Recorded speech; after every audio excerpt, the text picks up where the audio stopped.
സുഹൃത്തുക്കളെ, സഹോദരങ്ങളെ, അങ്ങനെ 40 പൊട്ടന്മാർ ഖത്തർ ജയിലിലായി. ഖത്തറിൽ ഇസ്രയേൽ ബോംബ് വർഷിച്ചു 2 പ്രാവശ്യം. അപ്പോൾ ഖത്തർ എന്ന് പറയുന്ന പരമാധികാര രാജ്യത്ത് അതിക്രമിച്ച് കയറി ബോംബ് വർഷിച്ചപ്പോൾ സന്തോഷം കൊണ്ട് അവർക്ക് സഹിക്കാൻ വയ്യ, തുള്ളിച്ചാടെയാണ് സംഘികള്, സംഘപരിവാറുകാർ. അപ്പോൾ ഖത്തറിനെ ആക്ഷേപിച്ചുകൊണ്ടുള്ള കാർട്ടൂണുകളും ബാക്കിയുള്ള ഇത് വരുമ്പോൾ സോഷ്യൽ മീഡിയയിൽ വരുമ്പോൾ അത് ഷെയർ ചെയ്ത് അവർ ആനന്ദിക്കുകയാണ്. ഖത്തർ അങ്ങനെയാണ് ഇങ്ങനെയാണ്, ഹമാസിന് പിന്നെ ICS മറ്റത് മറിച്ചത് അങ്ങനെയുള്ള ഭീകര സംഘടനകളെ ഖത്തർ പിന്നെ ധനസഹായം ചെയ്ത് സഹായിക്കുകയാണ് എന്നുള്ള രീതിയിലൊക്കെയാണ് സംഘപരിവാറുകാർ. അതായത് ഖത്തറിൽ വന്നിട്ട് അവിടുത്തെ ഉപ്പും ചോറും തന്നെ അവരുടെ പൈസയും സമ്പാദിച്ച് അവരുടെ മക്കൾക്കും ഭാര്യമാർക്കും ഒക്കെ അയച്ചിട്ട് ഈ സംഘപരിവാറുകാർ യവന്മാർ എന്ത് പൊട്ടന്മാരും വിഡ്ഢികളുമാണ്. മറ്റൊരു രാജ്യത്ത്, ഒരു പരമാധികാര രാഷ്ട്രത്ത് ചെന്നിട്ട് അവിടെ ഒരു രാജ്യം, അക്രമ രാജ്യം, ലോകത്തിലെ ഏറ്റവും ഭീകരമായ രാജ്യമാണ് ഇസ്രായേൽ എന്ന് പറയുന്നത്. അത് സംഘികൾക്കും ക്രിസംഘികൾക്കും നേരം വെളുത്തിട്ടില്ല. അവർ പറയാം അല്ല എന്ന് പറയും. അവരെന്ന് പറയുന്ന 48 വരെ 1948 വരെ ഇസ്രായേൽ എന്ന് പറയുന്ന ഒരു രാജ്യം ഇല്ലായിരുന്നു. ഫലസ്തീൻ എന്ന് പറയുന്ന രാജ്യം ഉണ്ടായിരുന്നു. അപ്പോൾ ആ രാജ്യത്ത് അതിക്രമിച്ച് കയറി അവർ വീടില്ലാതെയും സ്വത്തില്ലാതെയും വന്ന അവർക്ക് സ്വാഗതം ചെയ്ത് അറബികളും മുസ്ലിങ്ങളും അവരെ അവിടെ കുടിയിരുത്തി. അപ്പോൾ അന്ന് താമസിച്ചോട്ടെ എന്ന് വിചാരിച്ചു. എന്നിട്ട് അവർ കുറേശ്ശെയായിട്ട് പിടിച്ചടക്കി. അതായത് ഇംഗ്ലീഷുകാർ പണ്ട് ഇന്ത്യയിൽ കച്ചവടത്തിന് വന്നിട്ട് ഇന്ത്യ പിടിച്ചടക്കിയതുപോലെയാണ്. എന്നിട്ട് നമ്മൾ സ്വാതന്ത്ര്യ സമരം നടത്തി നമ്മൾ തിരിച്ചു വാങ്ങിച്ചു ഇന്ത്യയെ. അവർ നശിപ്പിച്ച് കുളം തോണ്ടിയാണ് പോയത് ഇംഗ്ലീഷുകാർ. അപ്പോൾ അതുപോലെയാണ് ഇസ്രായേലികൾ ഇപ്പോൾ അവിടെ ചെയ്തത്. അവർ പിടിച്ചെടുത്ത് അവിടെ വെച്ചിരിക്കുകയാണ്. എന്നിട്ട് അവരെ കൂട്ടക്കൊല ചെയ്യാണ്, സ്ത്രീകളെയും കുട്ടികളെയും. അപ്പോൾ അത് പിന്നെ അങ്ങനെ ചെയ്യുന്നതിൽ സന്തോഷം കൊണ്ട് തുള്ളിച്ചാടുന്ന ഈ ക്രിസംഖികളും സംഘികൾ കൊണ്ട് എന്താണ് ചെയ്തിട്ടുള്ളത്? ക്രിസംഖികൾ എന്താണ് ചെയ്തത്? ക്രിസംഖികൾ പിന്നെ അവരിൽ നിന്ന് അവർ ക്രിസ്ത്യാനികളാണ്, ഇവർ ക്രിസ്ത്യാനികളാണ്. അവർ പോയി ഒറ്റ കൊടുത്തും അല്ലാതെയൊക്കെ ഒരുപാട് കാര്യങ്ങൾ ഒരുപാട് സമ്പാദിച്ച് ഇംഗ്ലീഷുകാരിൽ നിന്ന്.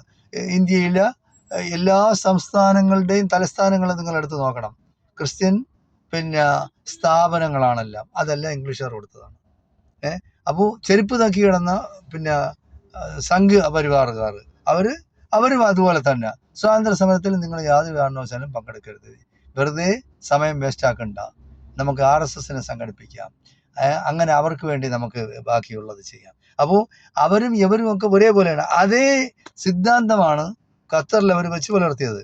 ഖത്തറിൽ നമ്മൾ മനസ്സിലാക്കാനുള്ള, അതൊരു രാഷ്ട്രത്തിൽ നമ്മൾ പോയിട്ട് അവിടെ പിന്നെ നമ്മൾ സമ്പാദിക്കുകയാണ്. അവിടെ ജോലി ചെയ്യാൻ പോയതാണ്, അവിടെ രാഷ്ട്രീയ പ്രവർത്തനത്തിന് പോയതല്ല.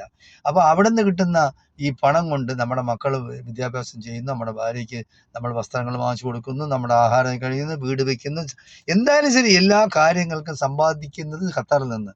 എന്നിട്ട് ഖത്തറിൽ ഇപ്പോൾ ഇസ്രയേൽ എന്ന് പറയുന്ന ജൂതരാഷ്ട്രം, ലോകത്തിലെ ഏറ്റവും ഭീകരമായ രാഷ്ട്രം, അതിൻ്റെ പ്രൈം മിനിസ്റ്റർ എന്ന് പറയുന്ന ഭീകരനായ നെതന്യാഹു അവിടെ ബോംബിട്ടപ്പോൾ അതിൽ ആനന്ദിക്കുന്നു ഇവർ. അപ്പോൾ നമ്മൾ മനസ്സിലാക്കാൻ, നമ്മൾ ഇന്ത്യക്കാരാണ്. ഇന്ത്യയിൽ ഏതെങ്കിലും ഒരു രാജ്യം, അത് പാകിസ്ഥാൻ, ഞാൻ മുസ്ലിമാണ്, പാകിസ്ഥാനാവട്ടെ ഇനി ചൈനയാവട്ടെ വേറെ ഏതെങ്കിലും രാജ്യമാവട്ടെ, നമ്മളെ രാജ്യത്ത് വന്ന് ആക്രമിച്ചാൽ നമ്മൾ സന്തോഷിക്കുമോ? അതൊക്കെ ഈ സംഘികളും ക്രിസംഖികളും പറയും നമ്മൾ സന്തോഷിക്കുമെന്ന് പറയും. നമ്മൾ സന്തോഷിക്കില്ല. നമ്മൾ നമ്മുടെ രാജ്യത്തിന് വേണ്ടി പടപൊരുതി മരിച്ചാൽ നമ്മൾ ഷഹീദ് എന്ന് പറഞ്ഞാൽ രക്തസാക്ഷിത്വം വരിക്കുകയാണ്. അതിന് സ്വർഗമാണ് പ്രതിഫലം നമ്മുടെ ദൈവം പിന്നെ നമുക്ക് വാഗ്ദാനം ചെയ്തിട്ടുള്ളത്. അത് മനസ്സിലാക്കാനുള്ള കഴിവ് സംഘപരിവാർ ശക്തികൾക്ക് ഇല്ലാതായിപ്പോയി. എന്തായാലും ശരി, തെമ്മാടിത്തരവും പിന്നെ ആവശ്യമില്ലാത്ത കാര്യങ്ങളും അന്യരാജ്യത്ത് പോയി ചെയ്തു കഴിഞ്ഞാൽ അനുഭവിക്കും, അവിടെ ജയിലിൽ കിടക്കും. എന്നിട്ട് സുരേഷ് ഗോപിയുടെ അടുത്ത് പിന്നെ ഒരുത്തൻ്റെ ഭാര്യ ഒരു പിന്നെ മെമ്മറാണ്ടം കൊടുത്തിരിക്കുകയാണ്, എങ്ങനെയെങ്കിലും ഇറക്കണമെന്നും പറഞ്ഞ്. എങ്ങനെ സുരേഷ് ഗോപി എന്ത് ചെയ്യാൻ അവിടെ പോയി അഭിനയിച്ചിറക്കും? സുരേഷ് ഗോപി കൊണ്ട് എന്ത് ചെയ്യാൻ? ഒരു ചുക്കും ചെയ്യാൻ ഒക്കില്ല സംഖ്യകൾ വിചാരിച്ചാൽ. നമ്മൾ ഖത്തറും ഇന്ത്യയുമായിട്ട് അങ്ങനെയുള്ള ഉടമ്പടികളൊന്നും ഉണ്ടാക്കിയിട്ടില്ല. എന്തായാലും ശരി, പിന്നെ ഏതെങ്കിലും ഒരു രാജ്യത്ത് നമ്മൾ പോയാൽ ആ രാജ്യത്തെ ആ രാജ്യങ്ങളിലെ നിയമങ്ങൾ നമ്മൾ പാലിച്ച് നമ്മൾ ജീവിക്കണം. നമ്മൾ വന്നത് ജോലി ചെയ്യാനാണ്, അധ്വാനിച്ച് നമ്മൾ പോവുക. അവിടുത്തെ രാഷ്ട്രീയ കാര്യങ്ങളിൽ നമ്മൾ ഇടപെടേണ്ട കാര്യമല്ല, അതിൻ്റെ ആവശ്യമില്ല നമുക്ക്. നമ്മുടെ രാജ്യം എന്ന് പറയുന്നത് സ്വതന്ത്രമായ നമ്മുടെ രാജ്യം, ഖത്തറുകാർക്ക് ഖത്തറിൻ്റെ രാജ്യം. അപ്പോൾ നമ്മൾ മനസ്സിലാക്കാനുള്ളത്, നമ്മളൊരു രാജ്യത്ത് പോയാൽ അവരുടെ പരമാധികാരത നമ്മൾ ചോദ്യം ചെയ്യേണ്ട. അവരുടെ ഇഷ്ടം പോലെ അവരുടെ നയനിർബന്ധങ്ങളും അവരുടെ വിദേശകാര്യ പിന്നെ വിദേശ നയങ്ങളും അവരാണ് അത് തീരുമാനിക്കുന്നത്, അതല്ല നമ്മളല്ല. നമ്മുടെ രാഷ്ട്രീയത്തിൻ്റെ നമുക്ക് വേണമെങ്കിൽ അഭിപ്രായം പറയാം. അങ്ങനെയല്ല ചെയ്യേണ്ടത്, ഇങ്ങനെയാണ്. നമ്മൾ ജനാധിപത്യമാണ്, അപ്പോൾ നമുക്ക് അങ്ങനെ പറയാം എന്നുള്ളതേ ഉള്ളൂ. പക്ഷെ ചെയ്യുന്നതെന്ന് പറഞ്ഞാൽ ഗവൺമെൻറ്റാണ്. എല്ലാവരുടെയും അഭിപ്രായം അനുസരിച്ച് ചെയ്യാൻ നോക്കും, ഒരു ഗവൺമെൻറ്റിന് ചെയ്യാൻ നോക്കില്ല. അപ്പോൾ ഗവൺമെൻറ്റിൻ്റെതായ പോളിസികൾ കാണും, അവരനുസരിച്ച് ചെയ്യും. ഇപ്പോൾ സംഘികളാണ് ഭരിക്കുന്നതെങ്കിൽ സംഘികൾക്ക് സംഘികളുടേതായ വിദേശ നയങ്ങളുണ്ട്, അപ്പോൾ അതനുസരിച്ച് അവർ ചെയ്യുള്ളൂ. അപ്പോൾ അതേപോലെ ഖത്തറിനും അതിൻ്റെതായ നയങ്ങളുണ്ട്. അപ്പോൾ ആവശ്യമില്ലാത്ത കാര്യത്തിന് പോയി തലവെച്ച് കൊടുക്കരുത്. തലവെച്ച് കൊടുത്താൽ ബാക്കിയുള്ള ആളുകൾക്കും, ഇപ്പോൾ ഈ 40 പേര് അകത്തായി എന്ന് പറഞ്ഞാൽ അതിൽ കൂടുതലും മലയാളികളാണ്. അപ്പോൾ അവന്മാർക്ക് ഈ സംഘികൾക്ക് എന്ന് പറഞ്ഞാൽ പൊട്ടന്മാരാണല്ലോ, വിഡ്ഢികളാണല്ലോ. അവന്മാർക്ക് ഇത്രയും ബുദ്ധിയില്ലേ? ഇതൊരു പിന്നെ രാജാവ് ഭരിക്കുന്ന രാജ്യമാണ്, അവിടെ അവരുടെ പിന്നെ നിയമങ്ങളാണ് നടക്കുന്നത്, അതൊന്നും അറിഞ്ഞിടാത്തോണ്ടാ. അപ്പോൾ പൊട്ടന്മാർക്ക് എന്തും കാണിക്കാവുന്ന വിഡ്ഢികൾക്ക്. എന്നിട്ട് ഇന്ത്യ ഗവൺമെൻറ് എന്ത് ചെയ്യുന്നു? അവിടെ ചെയ്യുന്നിട്ട് പിടിച്ചിറക്കേണ്ടി വരുന്ന ജയിലിൽ നിന്ന്. അപ്പോൾ ബുദ്ധിയില്ലാതെ പ്രവർത്തിക്കരുത്. നമുക്കെല്ലാവർക്കും, ബാക്കിയുള്ള വിദേശികളായ ജനങ്ങൾക്കെല്ലാം ദോഷമാണ്. അനാവശ്യ കാര്യങ്ങളിൽ ഇടപെടാനായിട്ട് നമ്മൾ മലയാളികൾ പോലും, നമുക്ക് വിദ്യാഭ്യാസവും വിവരമൊക്കെ ഉള്ളതല്ലേ. അത് ഈ പൊട്ടന്മാർ, ഈ വിഡ്ഢികളായ അവന്മാർ പിന്നെ ചാണകവും മൂത്രവും ഒക്കെ തിന്ന് അവന്മാരെ ബുദ്ധി മരവിച്ച് പോയാൽ. എന്തായാലും ശരി, നമ്മൾ വളരെ ശ്രദ്ധിച്ചും സൂക്ഷിച്ചും അന്യരാജ്യത്ത് പോയാൽ ജീവിക്കണമെന്നും അവിടെയുള്ള നിയമങ്ങളനുസരിച്ച് ജീവിക്കണമെന്നാണ് എനിക്ക് പറയാനുള്ളത്. ആവശ്യമില്ലാതെ രാഷ്ട്രീയ കാര്യങ്ങളിലോ പിന്നെ ബാക്കിയുള്ള കാര്യങ്ങളിൽ ഇടപെടാൻ നമ്മൾ പോകരുത്. ഓക്കെ, എല്ലാവരും ശ്രദ്ധിച്ച് സൂക്ഷിച്ച് ജീവിക്കണമെന്നും നമ്മുടെ നാട്, നമ്മുടെ വീട്, നമ്മുടെ ഭാര്യ, നമ്മുടെ കുട്ടികൾ, അവർക്ക് വേണ്ടി അധ്വാനിക്കാൻ വന്നാൽ അത് അധ്വാനിച്ച് നമ്മുടെ സന്തോഷം മേടിക്കുക. നമുക്ക് ആ രാജ്യമായിട്ട് പിന്നെ അവിടുത്തെ നിയമങ്ങളുമായിട്ട് തട്ടിച്ച് മുട്ടിച്ച് പോകാനോ ഒക്കില്ലെങ്കിൽ നമ്മൾ ആ നാട് വിട്ട് വേറെ ലോകത്ത് വിശാലമായിട്ട് കിടപ്പുണ്ട്, വേറെ ഏതെങ്കിലും രാജ്യത്ത് പോകാം. അല്ലാതെ അവിടെ ചെന്ന് ജയിലിലാവാൻ വേണ്ടി നിൽക്കരുത് എന്ന് മാത്രമാണ് എനിക്ക് പറയാനുള്ളത്. സ്വന്തം വീട്ടിലുള്ള ഭാര്യയായിരുന്നാലും മക്കളായിരുന്നാലും എന്തുമാത്രം വിഷമം ഉണ്ടാവും. എൻ്റെ അച്ഛൻ അല്ലെങ്കിൽ എൻ്റെ അപ്പൻ, എൻ്റെ വാപ്പ ജയിലിലാണ് എന്ന് പറയുമ്പോഴത്തേക്ക് അത് സന്തോഷമുള്ള കാര്യമല്ല. മനുഷ്യർക്ക് ഏത് ജാതിയോ വായിക്കേണ്ട പോട്ട്, അവൻ സംഖ്യ കൃസംഖ്യ എന്തോ വായിക്കേണ്ട പോട്ട്.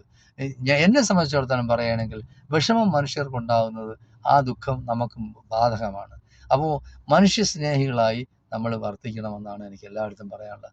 സാഹോദര്യവും പിന്നെ സന്തോഷവും സഹകരണവും ആയിട്ട് എല്ലാവരും, കേരളത്തിലുള്ള എല്ലാവരും സന്തോഷത്തോടെ കഴിയണം. ഈ ജാതീയമായ സ്പർദ്ധയുണ്ടാക്കി, വിഭാഗീയതയുണ്ടാക്കി, പിന്നെ ജാതീയമായ വേർതിരിവുണ്ടാക്കി, അങ്ങനെയുള്ള ആ പദ്ധതികളെല്ലാം, അങ്ങനെയുള്ള പ്രവൃത്തികളെല്ലാം നിർത്തലാക്കി നമ്മൾ സന്തോഷത്തോടുകൂടി നമ്മൾ മനസ്സിലാക്കാനുള്ള ഒരു കാര്യമാണ്, നമ്മൾ അധ്വാനിച്ചാലേ നമ്മളെ കുടുംബം പുലരുള്ളൂ.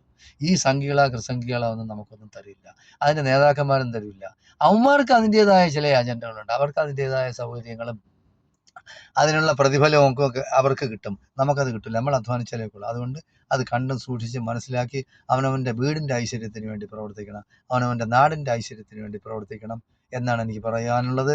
വെറുപ്പും വിദ്വേഷവും ഇല്ലാതെ മനുഷ്യസ്നേഹികളായി നമ്മൾ ജീവിക്കാനാണ് നമ്മൾ ശ്രമിക്കേണ്ടത്. ഓക്കെ, എല്ലാവർക്കും ഇതൊരു പാഠമാണ്. സൂക്ഷിച്ചും കണ്ട് ജീവിച്ചാൽ എല്ലാവർക്കും നല്ലതാണ്. ഓക്കെ, നന്ദി, നമസ്കാരം.